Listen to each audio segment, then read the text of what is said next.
तो मैं आज आप लोगों के सामने 4th सेमेस्टर बीकॉम की पुस्तक रानी नागफनी की कहानी, जिसके लेखक है हरिशंकर परसाई जी, उसमें होना भेंट भैया साहब से और लगना पता जीविका के बारे में बताने चल रही हूँ। तो चलिए दोस्तों, इसके में क्या कहते हैं लेखक जी, आगे पढ़ लेते हैं।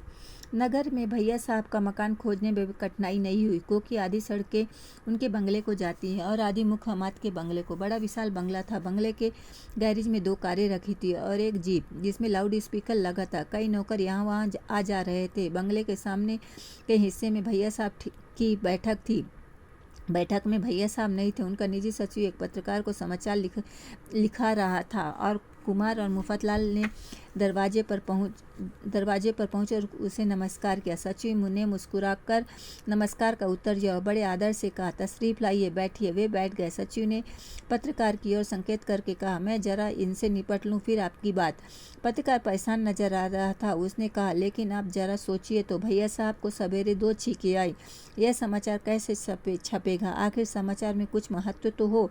सचिव ने उसे वहीं डांटा, क्या कहते हो? महत्व नहीं? बड़े आदमी की छींक का कोई महत्व नहीं? जरा अक्ल से काम ले। पत्रकार में कल्पना शक्ति बहुत जरूरी है। 2 छींकों का समाचार देकर आगे लिख सकते हो। पाठकों को स्मरण होगा कि जब बुद्ध ने गृह त्याग किया था तब भी उन्हें इसी तरह 2 छींकें आई थी, समझे? पत्रकार फिर कुछ कहने वाला था कि सचिव ने उसे डांटा, देखो, इस बात को मत भूलो कि तुम्हारे अखबार के आधे विज्ञापन भैया साहब के दिलाए हुए हैं, और यह भी याद रखना तुम्हारे लिए फायदेमंद है कि मैनेजर से कह देने पर तुम्हारी नौकरी इसी क्षण समाप्त हो सकती है। पत्रकार का सिर लटक गया। वह गौ मुद्रा में आ गया। सचिव ने एक लिफाफे में से एक फोटोग्राफ निकालकर पत्रकार को दिया और कहा, लो, यह उस प्रसंग की तस्वीर है, इसके नीचे छापना। भैया साहब छींकते हुए। पत्रकार ने गर्दन हिलाई, फोटो लेकर बस्ते में रख ली। सचिव ने जेब में से एक नोटबुक निकालकर देखते हुए कहा, तुमसे 1-2 बातें और करनी है। नोटबुक के पन्ने उलटते हुए वह एक जगह रुका और पढ़कर बोला, हाँ देखो जी, तुम भैया साहब का बंगला क्यों लिखते हो? तुम जानते हो कि भैया साहब झोपड़ी कहते हैं। जनसेवक का बंगला नहीं होता, झोपड़ी होती है। ऐसे आगे ऐसी भूल मत करना। पत्रकार ने बड़ी तत्परता से गर्दन हिलाई। अस्तबल ने मुफतलाल के कान में कहा, अगर इस पत्रकार के गले में एक घंटी होती तो बज उठती। मुफतलाल ने हंसी दबाकर कहा, और यदि यह मुंह में घास के 4 तिनके रख ले तो बछड़े रभाने लगे। इसी समय सचिव पत्रकार से कहने लगा, पिछले महीने भैया साहब की शीर्षासन करते हुए जो तस्वीर दी थी वह तुमने क्यों नहीं छापी? पत्रकार ने हकलाते हुए कहा, बात यह है कि उसमें भैया साहब की धोती थोड़ी उलट गई है। सचिव ने तपाक से कहा, इसका निर्णय करने वाले तुम कौन हो? तुम्हें दी गई थी जो छापना तुम्हारा कर्तव्य था। तुम लोग जरा भी विचार नहीं करते। खजुराहो की मूर्तियों के चित्र तुम बड़े शौक से छापते हो, मगर भैया साहब जैसा नेता की धोती जरा सी। पत्रकार ने परेशान होकर कह दिया, आगे ख्याल रखूंगा। सचिव ने कहा, ठीक है, अब तुम जाओ। पत्रकार अपने टुकड़े बटोरकर उठा और दरवाजे से बाहर हो गया। सचिव ने मुस्कुराहट भरा मुख आगंतुकों की ओर घुमाया। आपका परिचय? उसने पूछा। मुफतलाल ने कल्पित नाम और नगर बताए। कैसे कष्ट किया? सचिव ने प्रश्न किया। अस्तबल ने कहा, हमें भैया साहब से मिलना है। क्या सेवा है? सचिव का प्रश्न था। मुफतलाल ने उत्तर दिया, हम अपने नगर में एक बड़ा सम्मेलन कर रहे हैं। हमें भैया साहब से प्रार्थना करने आए कि उसका उद्घाटन वे करें। सचिव बहुत प्रसन्न हुआ, बोला, अवश्य। भैया साहब को बड़ी प्रसन्नता होगी। वे जनता के बीच जाने के लिए हमेशा तैयार रहते हैं। किस तारीख को सम्मेलन है?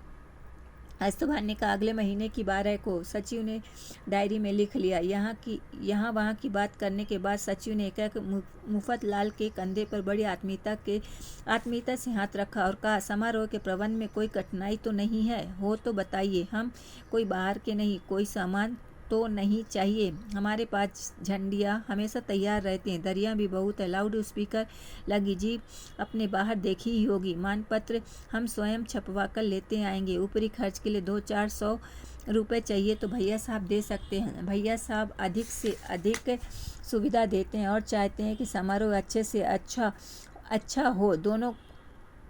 दोनों को प्रभावित देखकर सचिव आगे कहने लगा, पिछले साल भैया साहब का जो अभिनंदन हुआ था उसका सारा खर्च भी भैया साहब ने ही बर्दाश्त किया था, किसी पर कोई भार नहीं छोड़ा। उन्होंने अपनी सेवाओं का उल्लेख करते हुए परिपत्र भी स्वयं लिखा। अभिनंदन ग्रंथ की सारी तैयारियां उन्होंने ही की थी।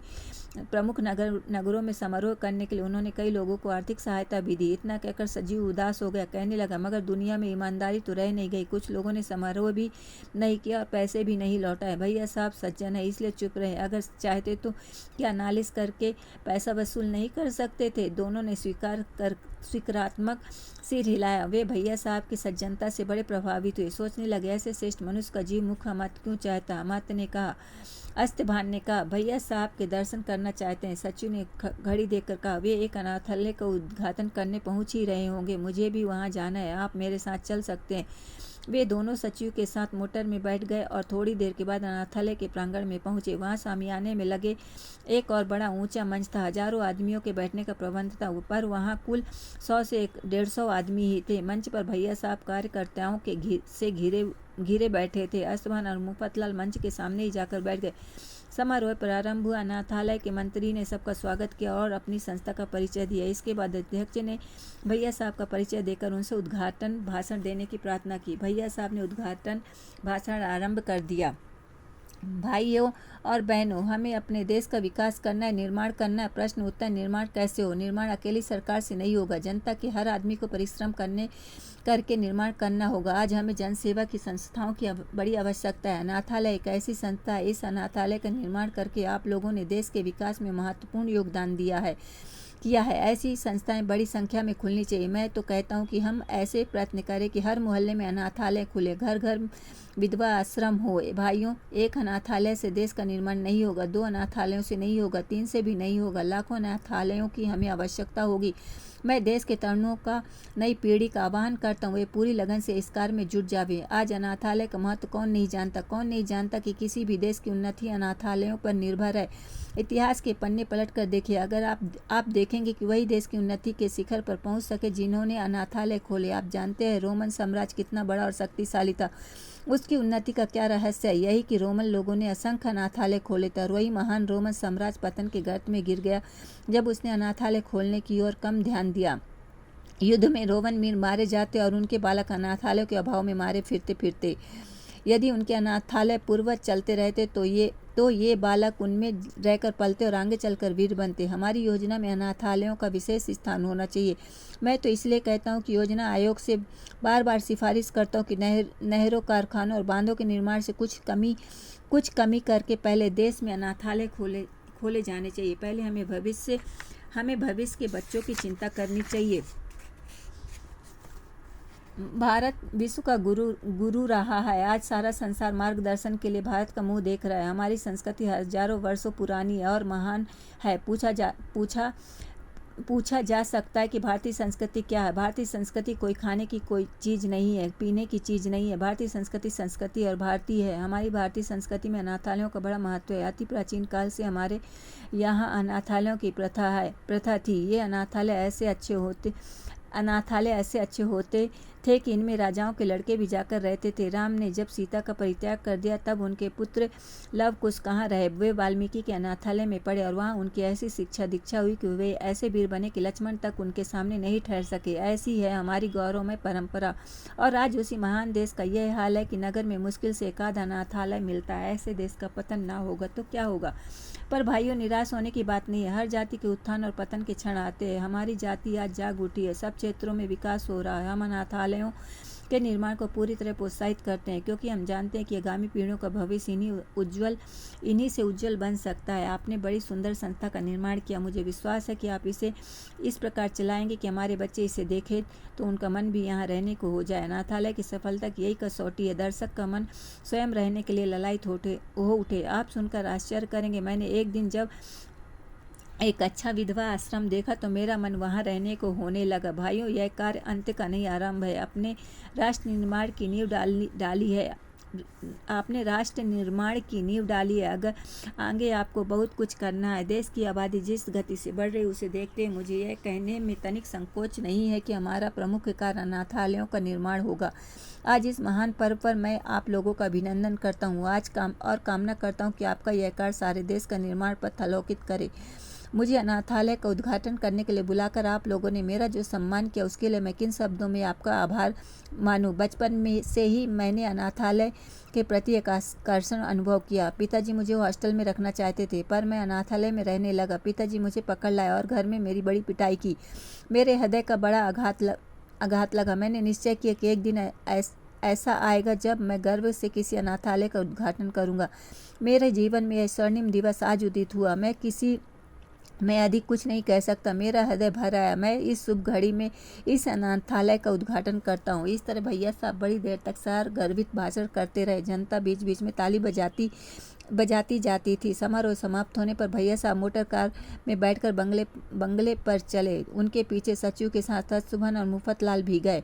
बंगले पर पहुंचकर सचिव ने भैया साहब से उन दोनों का परिचय करा और उनके आने का उद्देश्य बताया। अस्तबन ने प्रशंसा के स्वर से कहा, आपका भाषण सुनकर हम लोग मुग्ध हो गए। आप कितना गर्वित भाषण देते, कितना उत्साह है आपके शब्दों में। भैया साहब ने सकुचाकर प्रशंसा को ग्रहण किया। मुफतलाल ने कहा, भैया साहब विधानमंडल में आपका रोल बड़ा स्वतंत्र है।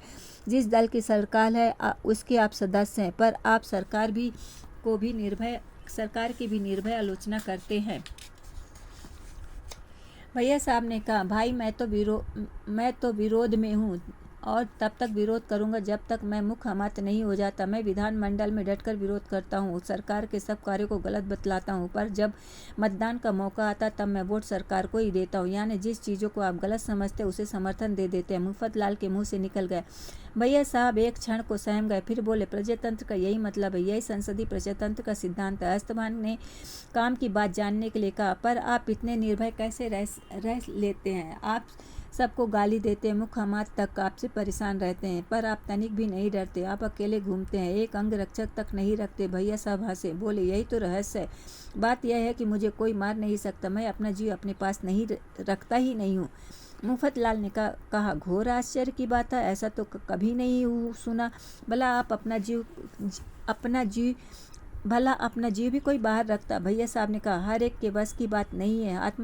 अस्तभान ने सहज ही पूछा, भला ऐसी कौन सी जगह जीव रखते हैं? भैया साहब ने घूर कर उसे देखा और कहा, कोई जासूस मालूम होते? क्यों जानना चाहे तो यही भेद बता दूंगा तो मेरी अजयता समाप्त नहीं हो जाएगी। अस्तभान अपनी जल्दबाजी पर पछताया। वह समझ गए कि इससे भेद मालूम नहीं हो सकता। उसने भैया साहब से अपने कल्पित सम्मेलन का कार्यक्रम तय किया और मुफतलाल को लेकर बंगले से बाहर आ गया। बाहर निकलकर मुफतलाल ने कहा, बड़ी बंधी मुट्ठी है इसकी। अस्तभान ने कहा, हाँ, अब तो एक ही तरीका और है, नगर के लोगों से बातचीत में कुछ संकेत प्राप्त करने की कोशिश करनी चाहिए। वे दिन भर नगर में विभिन्न लोगों से बातचीत करते रहे, कॉफ़ी हाउस और चाय घर में बैठे, शराब खाने में मतवालों से बातें करते रहे, चौराहे पर लोगों से पूछा, पर कुछ पता नहीं चला। शाम होते होते बहुत थक गए। दिन भर का परिश्रम और निराशा उनकी बड़ी खराब हालत थी। वे वापस लौटे। अंधेरी रात थी और रास्ता खराब था। नगर के 3-4 मील ही चले होंगे कि अस्तभान गिर पड़ा। मुफतलाल ने उसे नाले का पानी पिलाया।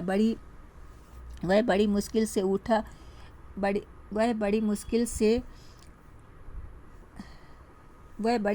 से उठा और बोला, अब तो मैं मर जाऊं तो अच्छा है। मुफतलाल ने समझाया, मन को छोटा मत करो, प्रेम के मार्ग में ऐसी बाधाएं तो आती ही रहती है, अंत में आप अवश्य सफल होंगे।